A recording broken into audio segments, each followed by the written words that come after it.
안녕하십니까. 비밀의 제 가족 여러분, 반갑습니다. 오늘은 말이죠, 전화기로 녹음을 합니다. 지금 호텔에서 인터넷이 완전히 끊어져 버렸어요. 그래서 컴퓨터로 이렇게 녹화를 하면 훨씬 화질도 좋고 음질도 좋은데 말이에요, 업로드를 시키지 못할 상황이 발생할까 싶어서 전화기로 지금 녹음을 합니다.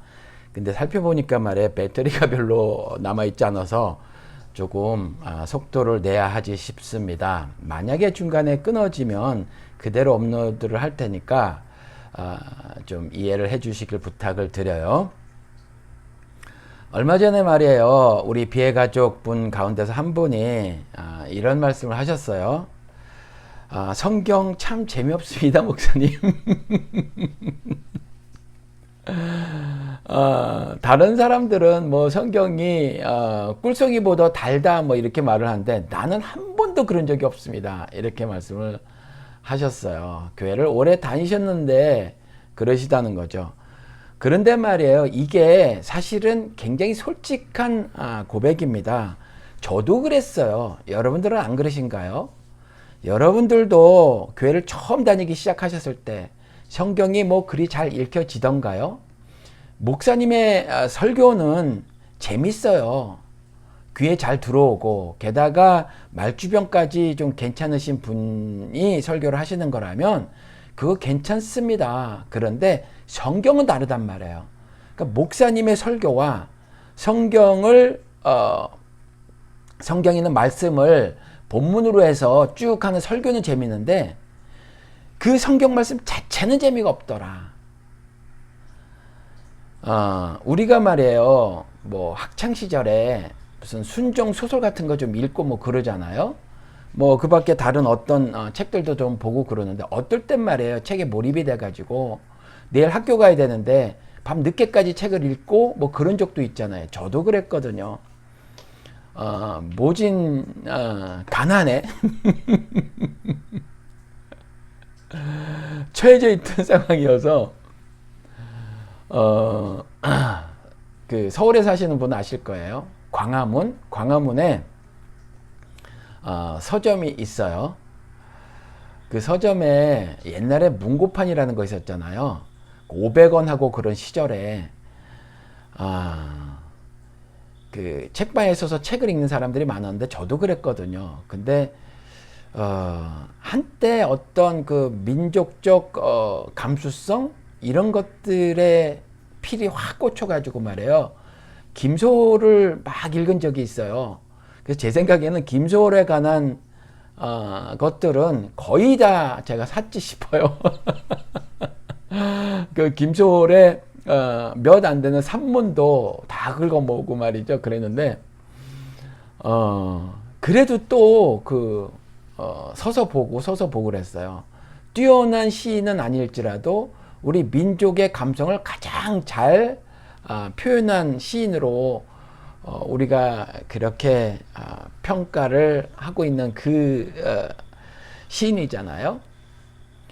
문고판 500원짜리가 있었어요. 근데 이걸 사면 광화문에서 모래내 집까지 걸어가야 합니다. 근데 모래내에서 저는 수색적으로 가까운 북가자동에 살고 있었기 때문에 많이 걸어가야 되죠. 근데 못 걸어요. 그래서 다 읽고 가야지. 근데 반밖에 못 읽은 겁니다. 뭐 음미하면서 읽고 그러니까 시라는 것이 뒤에 있는 3분도 후딱 읽고, 근데 반쯤 읽었으니 다음에서 반 읽으면 되는데 가지고 싶은 거예요. 그래서 이걸 살까 말까 고민하다가 사는 겁니다. 사고 걸어온 적 있어요. 광화문에서 거기까지. 여러분, 이런 정신적 육체적 어떤 에너지를 들이십니까? 성경에 마음을 그렇게 쏟으세요? 또 이렇게 막 늦게까지 성경을 읽듯이 재미에 푹 빠져서 성경을 그렇게 읽으셨어요? 처음 교회를 다닐 때? 안 그러신 분이 많을 거예요. 저도 안 그랬어요. 무슨 말씀이냐면 성경은 재미가 없더라는 거예요. 성경은 재미가 없어요. 마음을 그렇게 쓰지 않아요. 교회에서 사라 그러니까 사지. 사실 성경이 좀 쌌으면 좋겠고 그렇잖아요. 성경이 재미없다는 건 사실이에요. 재미 정말 없습니다. 그 이유 중에 하나가 뭐냐면 성경을 읽어보면요, 신화 같은 이야기들로 보이거든요. 이 신화 같은 이야기들, 이런 류의 글들은요, 우리가 이미 익숙하거든요. 우리 아시지만 뭐 그리스 신화, 로마 신화 있잖아요. 그것만 있나요? 각국의 신화가 다 있어요. 우리나라도 있다는 거죠. 드라마로 전설의 고향 같은 것도 있어요. 마을마다 전해 내려오는 어떤 이야기가 있죠. 무슨 낭떠러지 바위만 있으면 거기에도 속사정 이야기가 있고요. 좀 나무치곤 특이하게 생긴 나무가 있으면 마을에 그 나무에도 내려오는 어떤 신화 같은 이야기들이 있다. 우리가 전해 내려오는 설화, 전설이죠. 그런 게 있단 말이에요. 그러니 익숙해요. 익숙하니 신선하지 않죠. 신선하지 않으니 사실 관심이 잘 안 가요. 그러니까 관심이 가지 않은 이유 중에 하나가 신선하지 않다는 거죠. 더구나 성경은 흔히 듣기를 십자가의 도가 쓰여져 있는 글이었는데, 십자가의 도가 뭐냐니까 목사님들도 잘 말하지 않은 거다. 거기서 구원만 말했지 실제로 내 피부에 와닿지 않는 이야기란 말이죠. 피부에 와닿지 않은 내용이기도 하지만 피부에 와닿지 않은 표현들로 그득 찼다는 거예요. 오늘 내가 살아가는 그 삶하고 별로 관계가 없어 보이는 거예요. 그러니 재미가 없어요. 조금 전에 말씀드린 것처럼 그래서 십자가의 도는 관심이 가지지 않지요. 관심이 가지지 않아요. 그래서 천국 끼케야 설명한 것이 십자가의 은혜로 갈 수 있게 됐다고 하는 그 천국이 맨션 아파트층으로 설명을 하고 있었잖아요. 그래서 천국을 보니 막 이렇게 좋더라. 눈에 보기에 이렇게 좋더라. 이렇게 말하고 말이죠. 천국 간증하는 거 들어보세요. 에이, 돈만 있으면 여기서 사는 게 낫지. 여기서 상상 가능한 그거 짓고 살면 돼요. 그렇잖아요. 십자가에 넌 관심이 가지지 않아요. 차라리 복을 받고 사는 인생이었으면 좋겠죠. 사실 우리는 복을 받고 사는 인생. 아니 적어도 말이에요, 해를 당하지 않고 그냥 무탈하게 살았으면 하는 그런 바람이 오히려 더 크다는 거죠. 세상이 좀 거칠어요. 세상이 좀 싸나워요. 심심하면 가만히 있는 나를 건들고 잡아뜨리고 넘어뜨리고, 그리고 얼굴을 막 가격하고, 그래서 내 삶의 얼굴을 들여다보면 쌍코피 질질 흘리고 있는 때가 한두 번이 아니란 말이에요. 그러니 복받고 널널하게 사는 것은 고사하고 그냥 적어도 해를 입지 않고 무탈한 인생이었으면 좋겠다, 이거란 말이에요. 그렇잖아요. 그러니까 개신교인들이 복타령을 하는데 이게 우연이 아니라는 거죠. 누구나 다 이거 바란다는 거예요. 그냥 종교만 개신교를 선택해서 다닐 뿐이라는 거죠. 부처가 가져다 준다고 하는 복, 그 밖에 다른 여타의 각 나라에 있었던 그런 신들이 가져다 준다고 하는 복, 우리 아시아권에서는 그 샤먼이라는 정령이 가져다 준다고 하는 물질적 정신적 복, 뭐 이런 복을 좀 누리고 싶은 거예요. 그냥 개신교를 들어왔더니 하느님이라고 하는 그런 정령이 있을 뿐이죠. 그 정령을 통해서 나는 복을 받기를 원하는 거예요. 근데 목사들이 성경 본문을 뜯어다가 맨날 복을 받을 수 있다고 막 그렇게 하니까 목사의 말은 재밌어요. 내 삶에 조금 막 이렇게 힘들고 그러면 그 문제 그냥 한 번에 해결해 줄 수 있는 어떤 능력자가 하나님이라는 이름으로 딱 있으니까 그 목사의 설교는 재미있는데, 목사가 본문으로 채택했다고 하는 그 본문 그 말씀이 들어있는 성경을 펴는 건 재미없더라. 막상 내가 읽어보니 그 목사님처럼 잘 이해가 안 돼서 목사님이 하시는 설교대로 적용이라는 걸 하려고 큐티도 하는 거잖아요. 그래서 큐티도 방법 가르쳐주고 그래서 이렇게 저렇게 이렇게 해라. 그래서 큐티 10년 하고 나면 목사가 말하는 것대로 내 사고가 진행이 되죠. 그래서 큐티를 하면서 이제 목사 설교도 없이 내가 스스로 성경을 읽으면서 이러이러한 복을 내가 받을 수 있는 것처럼 논리를 막 세우고 논리를 진행시키고 그렇게 해서 내 생각을 거기에 다 담아버리고 성경을 읽으면서 그래서 내가 원하는 대로 이해하고 그러는 거죠. 그래서 잠깐이라도 피안의 세계로 들어가는 거죠. 너무 힘드니까. 그렇죠. 해를 당하는 인생이니까 적어도 편안하지는 않은 경우가 너무 많이 있으니까 피하는 거죠. 그렇죠. 그러니까 개신교인들의 복타령이 우연이 아니란 말이에요. 그러다 보니까 뭐 아프신 분이 계시잖아요. 그러니까 아프면 성령 불러다 놓고요. 기도를 하면서 그 성령이 뚝딱 낫게 해주기를 바라는 거예요. 그러니까 신유 집회에 그렇게 몰려드는 겁니다. 그리고 금전적 어려움이 있으면 우리의 필요를 아시는 하나님이 우리의 필요를 채우실 것이다 라고 하면서 기도에 돌입을 하는 거죠. 반드시 채워주실 하나님을 기대하면서. 그렇죠. 그리고 또 뭐 남편이나 아내 그리고 자녀의 문제가 발생하면요 목사에게 찾아가죠. 그래서 기도받고 온단 말이에요. 뭐 기도를 왜 받는지 모르겠지만 기도는 받는 거 아니에요. 기도는 내가 하는 거지. 여러분 기도 받으러 다니지 마세요. 제가 이 말씀 여러 차례 드렸잖아요. 기도를 받고 말이죠. 안수 받고 하는 거. 안수 받으려고 머리 들이밀잖아요. 그럴 때 머리는요. 짐승과 일반이라 머리가 아니에요. 짐승에게는 머리라고 하지 않죠. 짐승은 대가리입니다. 짐승의 입은요. 그냥 주둥이에요. 그렇죠. 그게 적합한 표현이에요. 그게 문법에 맞는 단어 사용이라고요. 그렇죠. 그런 것처럼요. 그럴 때 들이미는 머리는 대가리예요.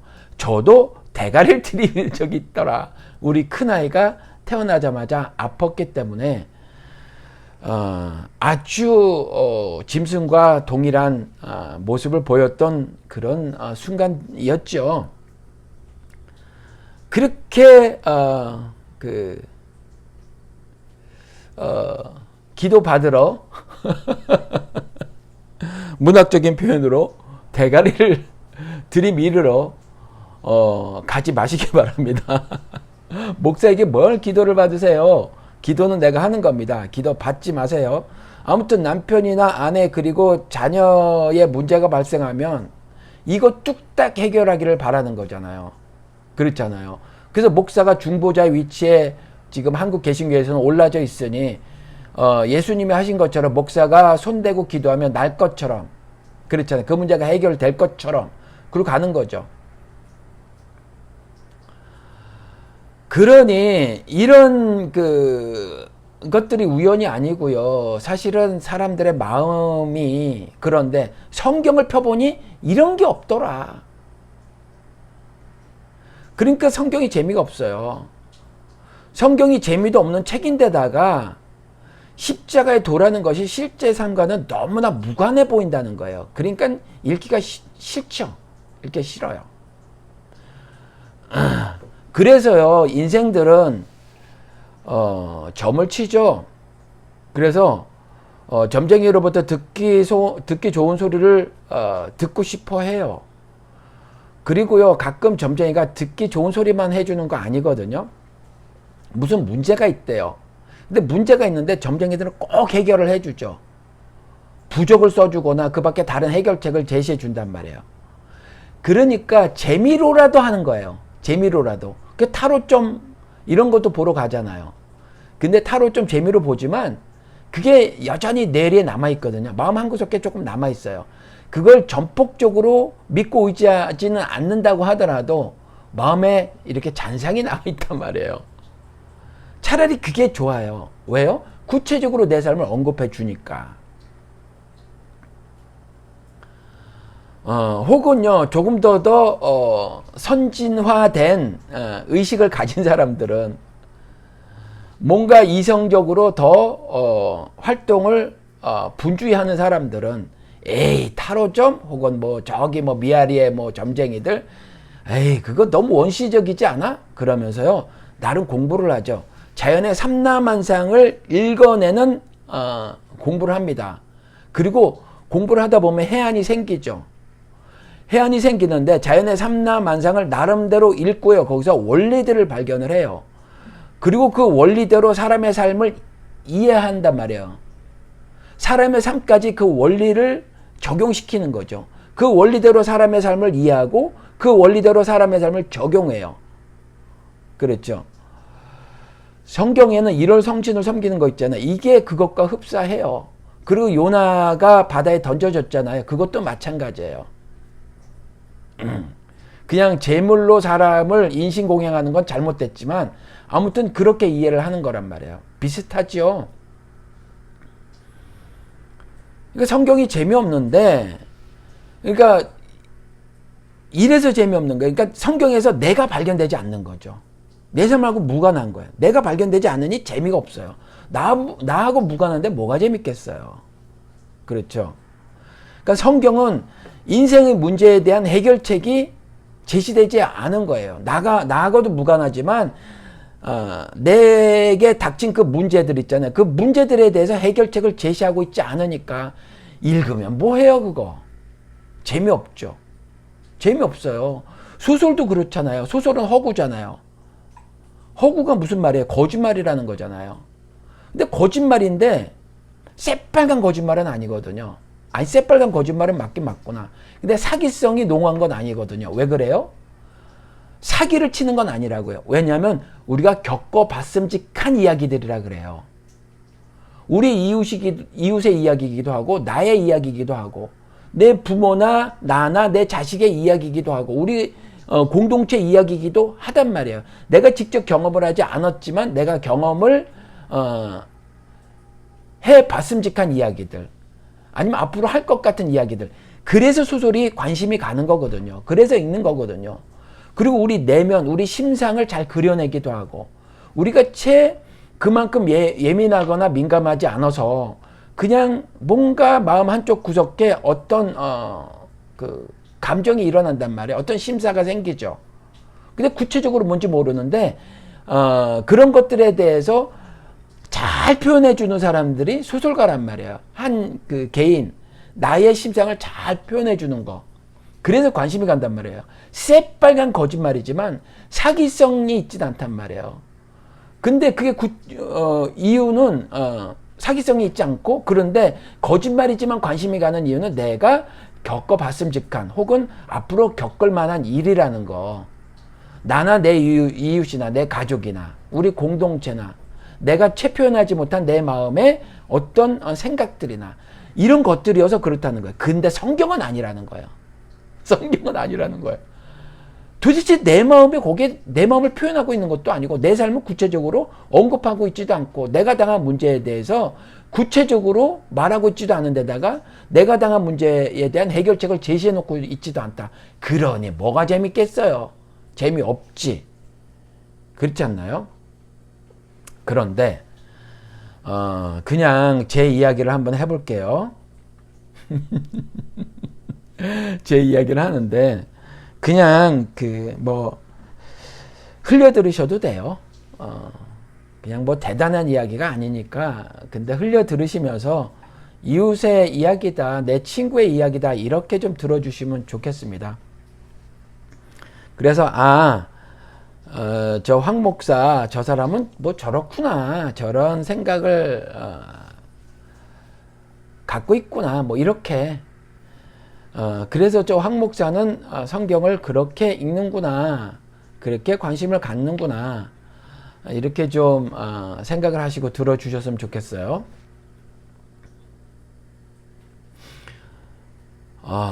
성경은요, 일단 먼저 성경은 어떤 책인가부터 말씀을 드릴게요. 성경은요, 하나님의 모습과 형상을 가진 영혼의 존재가 어떤 삶을 살아야 하는지를 매우 구체적으로 써놓고 있는 책이에요. 제가 성경은 어떻다라는 말씀을 자주 드리죠. 성경은 하나님의 자기소개서다. 그리고 성경은 하나님이 스스로 어떤 일을 하심으로 자신이 어떤 존재임을 말씀하시고 있는 책이다. 이렇게도 말씀을 드리잖아요. 이게 인간 입장에서 보면 사실은 하나님이 어떤 일을 하시는데 모두 다 인간을 위한 어떤 일이 인간이란 말이에요. 그렇기 때문에 인간이 어떤 존재임을 더불어 말을 하고 있죠. 그렇죠? 그래서 그런 차원으로 말씀을 드리는 거예요. 성경은 그 인간을 하나님의 모습과 형상을 가진 존재다. 그런 존재를 영혼의 존재다라고 말을 하고 있는 거예요. 그리고 그 설명을 매우 구체적으로 하고 있다는 거죠. 그러니까 성경이 재미없는 건 피폐한 인간들이 영혼에 관심을 가지지 않을 뿐이에요. 제가 관심을 가지지 않았을 때도 마찬가지죠. 내가 이 세상이 매우 거칠고요. 매우 싸납고 그래서 내 뺨을 치고 제 배를 걷어차고 그래서 제 삶이 온갖 그 상처를 입어서 휘청휘청 거릴 때 그렇잖아요. 휘청휘청 거리는데 그것에 대해서 눈꼽만치 관심을 보이지 않는 듯 해보였단 말이에요. 성경이. 그렇잖아요. 그런 피폐한 상태에서 도대체 제가 관심을 가졌던 건 뭐냐면 영혼을 가진 존재로서의 삶이 아니라 어떻게 하면 이 힘들고 어려운 상황을 극복해 나갈 수 있을까? 구체적으로 나는 어떻게 하면 돈을 좀 더 벌을 수 있을까? 어떻게 하면 등 떼시고 배부른 인생을 좀 살 수 있을까? 큰 권력은 누리지 않더라도 나에게 누가 돈을 가지고 협박하면 그 정도는 내가 물리칠 수 있을 정도의 어떤 그 사회적 권력, 경제적 권력, 뭐 작은 사회라도 사람은 정치적 존재이니 정치적 권력 이런 것들을 작게나마 나와 내 가정을 지킬 수 있을 정도는 내가 갖고 싶다는 거죠. 그래서 그런 문제들을 내가 해결하며 살고 싶다는 거예요. 영혼은 피폐해질 대로 피폐해졌는데 그런 육신의 삶만 도모했다는 거예요. 육신의 삶만 도모를 하니까 인생이 겨우 육신적 시각으로만 바라본 인생이었으니 그러니 영혼을 가진 존재로서의 그 존재인데 그 영혼에 대해서 관심을 안 가진 거죠. 단순히 영혼은 짐승과는 다른 예지를 가진 존재여서 그 예지의 존재라고 말했을 때의 그 정신적인 부분에 대한 설명. 그러니까 어떤 정신활동 정도로 국한되는 그거 말하는 게 아니에요. 영혼의 존재라고 하는 것은. 그러니까 제가 육신적 문제라고 했었을 때 정신적 문제 포함이라는 거죠. 그러니까 예를 들어서 설명을 드리면 이거예요. 예를 들어서 무슨 발달장애, 무슨 그 밖에 심각한 어떤 조현병 이런 거 이것도 육신적인 질병이잖아요. 사실 정신의학이라고 하지만 이게 육신이 망가진 이유도 있는 거거든요. 뭐죠? 뇌에서 어떤 물질이 과도하게 분비하거나 아니면 분비가 잘 되지 않거나 원활하게 되지 않거나 뭐 어떤 그 문제가 있는 거란 말이에요. 그래서 이런 모든 것을 포함해서 제가 육신의 문제라고 말을 한 거예요. 이해가 되시죠? 그러니까 그런 정신적인 문제든지 육체적인 문제든지 그런 것들을 해결하고자 했을 뿐이지 정작 성경에서 말하는 대로 영혼을 가진 존재라고 하는데 그 영혼에 대해서 관심을 가지지 않았을 뿐이에요. 그 피폐함을 면하기를 원했을 뿐이죠. 정신적인 피폐함, 육신적인 피폐함 이걸 면하기를 원했을 뿐이에요. 전혀 영혼에 대해서는 관심을 갖지 않았죠. 그러니 성경은 그 영혼의 존재에 대해서 쓰여져 있고 그 영혼의 존재가 어떤 삶을 살아야 하는지를 써놓고 있는데 그것도 매우 구체적으로 써놓고 있는데 그 영혼에 대해서 관심을 가지지 않았으니 재미가 없죠. 그러니 재미가 없는 거예요. 그렇죠. 온통 돈, 성공, 권력, 명예 이런 거에만 관심이 있는 거잖아요. 크든 작든. 명예도 마찬가지잖아요. 내가 그리 나쁜 사람이 아니야 라는 평판. 좋은 사람이라는 평판 듣고 싶은 거잖아요. 이거 명예욕이잖아요. 그렇잖아요. 권력도 마찬가지로 뭐 정치인들만 권력 있나요? 제가 조금 전에 말씀드린 것처럼 적어도 내가 사회의 어떤 유업으로부터 나와 내 가정을 지키고 싶은 어떤 사회적 권력, 경제적 권력, 정치적